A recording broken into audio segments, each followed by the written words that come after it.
O Senhor esteja convosco. Proclamação do Evangelho de Jesus Cristo segundo João.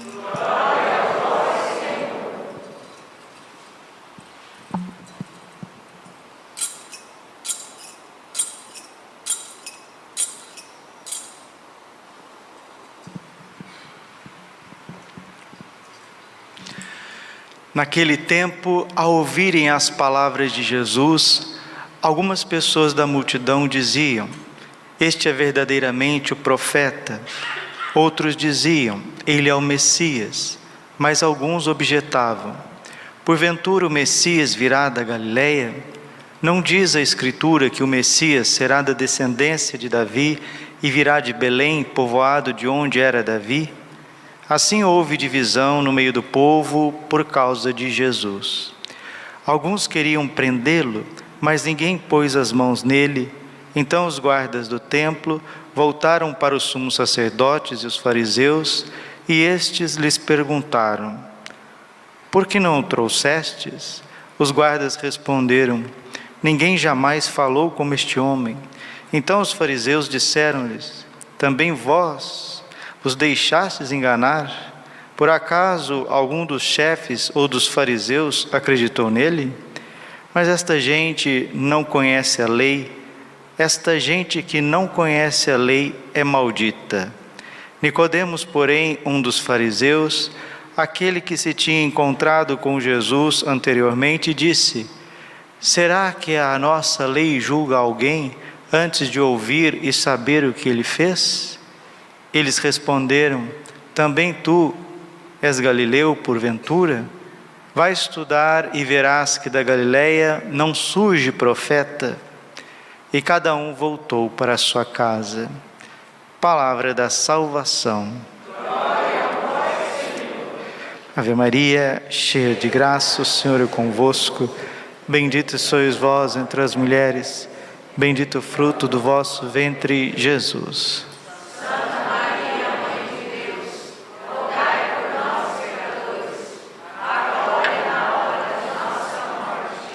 Vinde, Espírito Santo, vinde por meio da poderosa intercessão. Imaculado coração de Maria, vossa amadíssima esposa. Podemos sentar um pouquinho. Jesus, manso e humilde de coração.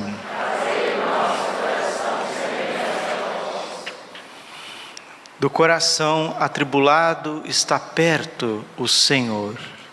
Quem de nós não passa por tribulações, por perturbações e por angústias?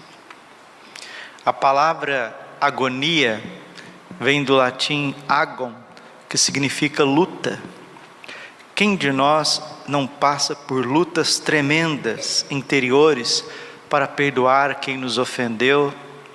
Lutas para segurar até o último segundo para não dar uma resposta, uma má resposta para quem nos provocou? Quem não luta a ponto de sair fugido para não pecar contra a castidade? Quem não luta para poder dizer: Senhor, misericórdia, preciso sair desta cama, preciso ir trabalhar? Quem não luta interiormente para que as contas, as cobranças, as agitações desse mundo não afoguem a nossa esperança? Quem não luta diante de um mundo tão mau, tão corrupto, cheio de injustiças, cheio de mentira, de inversão e distorção de valores, para não se revoltar contra o sistema, contra a política? Por isso que o livro de Jó, no capítulo 7, versículo 1, diz: é uma luta a vida do homem sobre esta terra. Mas esta luta, ela foi vencida por Jesus. João 16, 33. No mundo havereis de ter aflições, tribulações, mas coragem, eu venci o mundo. Nós estamos na Quaresma preparando para a Páscoa, e as narrativas de São João são narrativas claras de um falso tribunal, de uma falsa condenação. Eles querem apanhar Jesus por algum erro. Mas Jesus não tem erro. Jesus é Deus, Jesus é santo, Jesus é justo, mas eles enxergam erros em Jesus, e eles querem achar erros em Jesus, eles querem achar violação da lei, e aqui fica claro para nós porque que Jesus morreu. Jesus morreu porque os fariseus, eles são legalistas, e ele disse claro aqui, os fariseus vão dizendo de forma clara, né? Mas esta gente diz assim com ódio, né?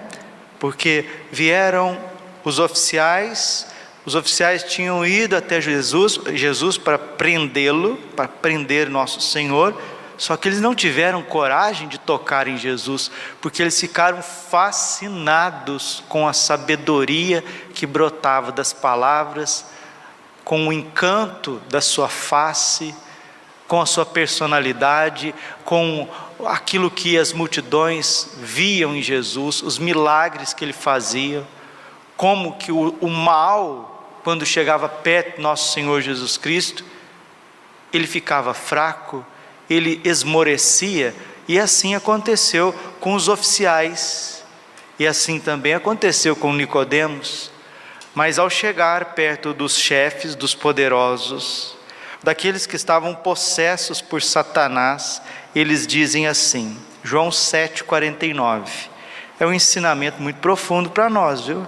João 7,49, mas esta gente que não conhece a lei é maldita, aqui que está. Por que essas pessoas estão condenando?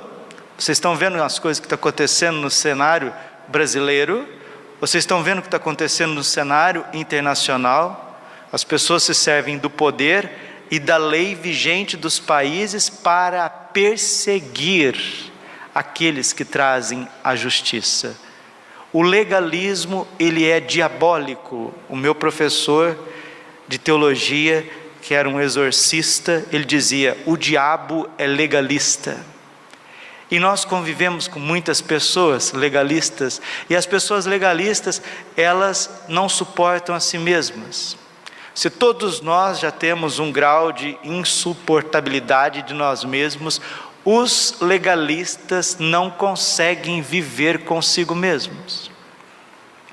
Lembrem que o filho mais velho da parábola do filho pródigo é um grande legalista. Esse legalismo vai fazer com que Jesus seja julgado falsamente, seja julgado com falsos testemunhos. Jesus vai para o tribunal dos judeus, e esse tribunal só se serve do poder e só se serve da lei, do legislativo, para colocar Jesus no madeiro da cruz. Por isso que São Paulo, que era um baita de um legalista antes da conversão, Saulo de Tarso, que vai se transformar pela graça de Deus em Saulo, deixar de ser Saulo, se transformar no grande São Paulo apóstolo, ele vai dizer na segunda carta aos Coríntios, no capítulo 3, versículo 6, que a letra mata, é o Espírito que dá a vida. A letra pela letra não salva ninguém. Gálatas capítulo 2, versículo 16, ninguém será salvo, justificado, por observar simplesmente a lei de Moisés, mas por crer em Cristo Jesus. Porque daqui para frente o que salva não são as obras, Efésios capítulo 2, versículo 8, mas sim a graça de Deus que é dada mediante a fé daqueles que creem. A maior obra que você pode realizar na sua vida é crer que Deus te amou, morreu por você, e esse sangue precioso, ele é consagrado na Santa Missa, e ele é derramado no sacramento da confissão, e ele é derramado também no momento que uma pessoa é batizada. Eu te batizo em nome do Pai, do Filho e do Espírito Santo. O batismo só é válido porque ele tem todo o seu valor no preciosíssimo sangue do Cordeiro. Por isso que não há salvação, diz a carta aos Hebreus, sem derramamento do sangue. Mas o sangue que vai ser derramado não são mais de ovelhas, de touros, de carneiros. O sacerdote que vai oferecer esse sacrifício a Deus não é um sacerdote levítico, mas um sacerdócio eterno, porque tu és sacerdote eternamente, segundo a ordem do rei Melquisedeque. Salmo 109, versículo 7. E o sacrifício que Jesus vai oferecer ao Pai, ele que é altar, sacerdote e cordeiro. Jesus é o sacerdote eterno que oferece no altar da cruz o seu corpo, o seu sangue, a sua alma, a sua divindade, o seu amor, para nos libertar das garras de Satanás, do pecado e do mundo. E é isso que Nossa Senhora veio recordar em Fátima. E o anjo da paz, o anjo de Portugal, veio mostrando o preciosíssimo corpo de Jesus, a hóstia sanguinolenta caindo no cálice e dizendo para as 3 crianças, e essas 3 crianças, os 3 pastorzinhos de Fátima, eles são símbolos claros para nós da fé, da esperança e da caridade. A irmã Lúcia, aquela que vai rezar, vai para o Carmelo, ela é a fé. Francisco é aquele que fica com Jesus abandonado, as pessoas que já não têm mais esperança. Francisco é esperança. E Jacinta, que quer sofrer, quer se entregar pelos pobres pecadores, é a caridade. Para receber Jesus e a sua redenção, nós precisamos estar cheios de fé, esperança e caridade. Porque a lei pela lei, o legalismo pelo legalismo, os esforços humanos, eles não levam absolutamente nada. Abacuque capítulo 2, versículo 4. O meu justo viverá pela fé. Hebreus capítulo 11, versículo 1. Sem fé é impossível agradar a Deus. Versículo 6. Versículo 1. A fé é o fundamento da esperança, a certeza daquilo que não se vê. Nós ainda não vemos a eternidade, mas podemos experimentar a eternidade em nós quando obedecemos a Deus. Vejam o corpo e o sangue do vosso Deus tão ultrajado pelos homens, disse o anjo de Portugal aos 3 pastorzinhos. E depois deu a eles a comunhão mística e ensinou aquela oração que é cara ao meu coração e principalmente a Santíssima Trindade. Meu Deus, eu creio, adoro, espero e amo-vos. Peço-vos perdão para os que não creem, não adoram, não esperam e não vos amam. Vejam que é uma catequese das virtudes teologais. E as virtudes teologais vai aparecer novamente na primeira carta aos Coríntios, capítulo 13, versículo 12 e 13. Por ora subsistem a fé, a esperança e a caridade, e a maior delas é a caridade, e Romanos 13, 10 diz que a caridade é o cumprimento perfeito da lei, porque Deus é amor, Deus é caridade, e Ele vai para a cruz, e Ele está vivo, ressuscitado. É Jesus que está pregando aqui nessa homilia agora, e é Jesus que está celebrando esta missa agora, vivo na nossa frente. Mas nós que somos filhos do Ocidente, nós que somos filhos do século 20, nós que somos filhos do século 21, nós estamos mais do que doentes. Aprove.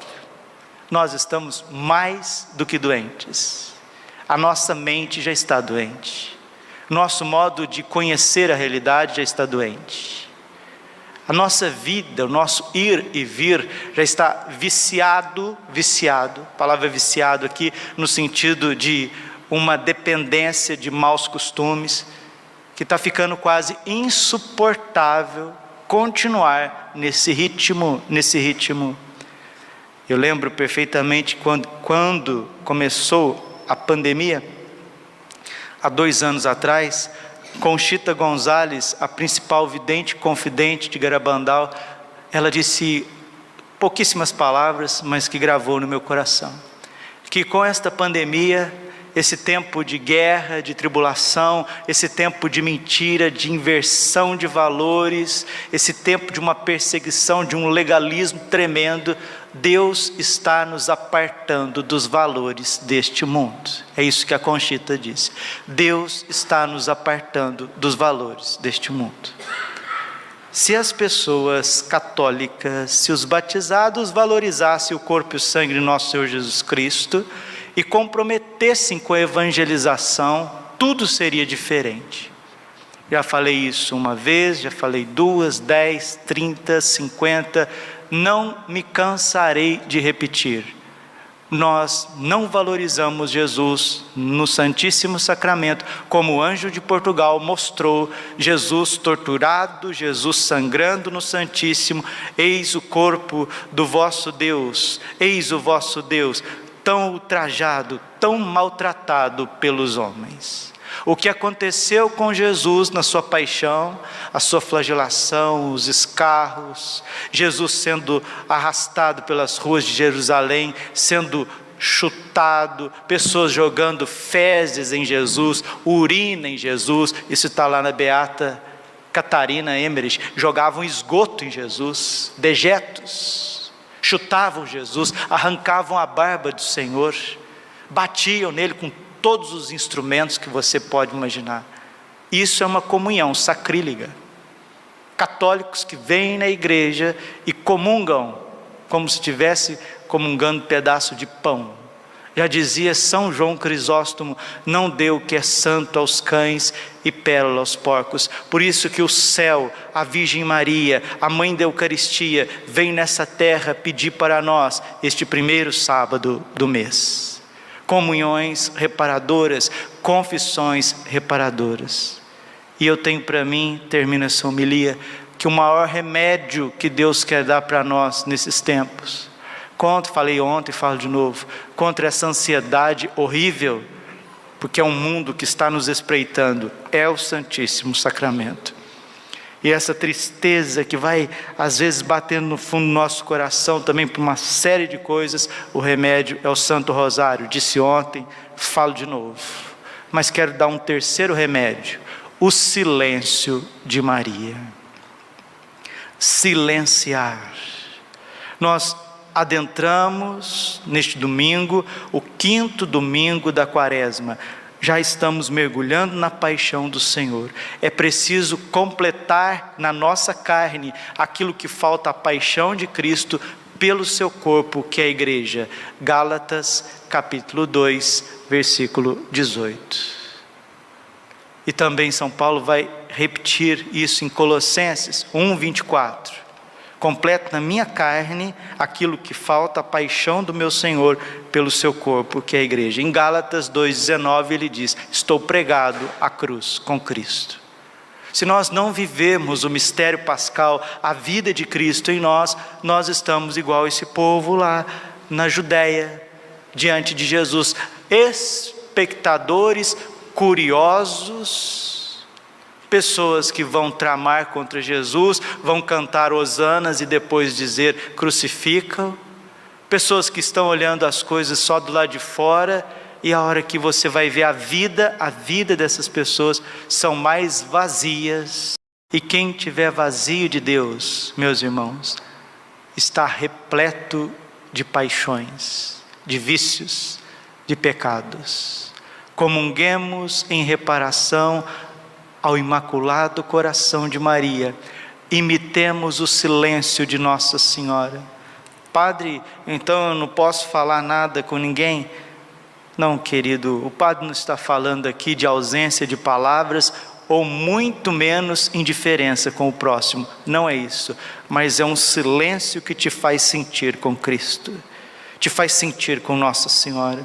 Ao ler o Evangelho e ver o Santo Cordeiro inocente, manso e humilde, sendo levado para o matadouro, veja, você que é mulher, veja o seu filho, que está sendo levado injustamente.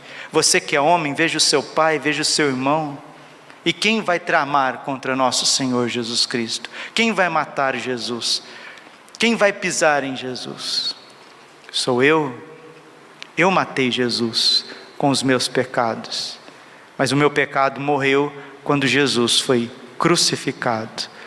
Tomemos posse desta graça, vivendo o mistério que Deus nos dá, essa comunhão reparadora do primeiro sábado. Que esse seja o primeiro sábado de todos os sábados da tua vida, para a gente poder reparar no coração imaculado da Virgem, no coração puríssimo de São José, no coração do Pai eterno, o Espírito Santo, que é Deus de amor, tudo que nós fizemos e continuamos a fazer com o Senhor Jesus, porque em Hebreus capítulo 6, versículo 6 está escrito: todas as vezes que pecamos deliberadamente, crucificamos o Senhor novamente dentro do nosso coração. E o aviso de Garabandal vai mostrar que quem estava segurando aqueles pregos, aqueles martelos, aqueles instrumentos, somos nós. E não precisa do aviso de Garabandal, não. A Bíblia diz isso, mas no parágrafo 445 do Diário de Santa Faustina, quando Jesus está sendo flagelado, Santa Faustina via que bispos estavam flagelando Jesus, que sacerdotes estavam flagelando Jesus, que leigos de todas as classes e jovens estavam flagelando Jesus, principalmente com os pecados da impureza. 445 do Diário de Santa Faustina. Paremos de maltratar Deus, valorizemos o Santíssimo Sacramento, tomemos juízo, sejamos comprometidos com uma educação católica, com uma evangelização autêntica, e aí nós veremos e teremos tempos melhores. Glória ao Pai, ao Filho e ao Espírito Santo, como era no princípio, agora e sempre. Coração imaculado de Maria, confiança, saúde.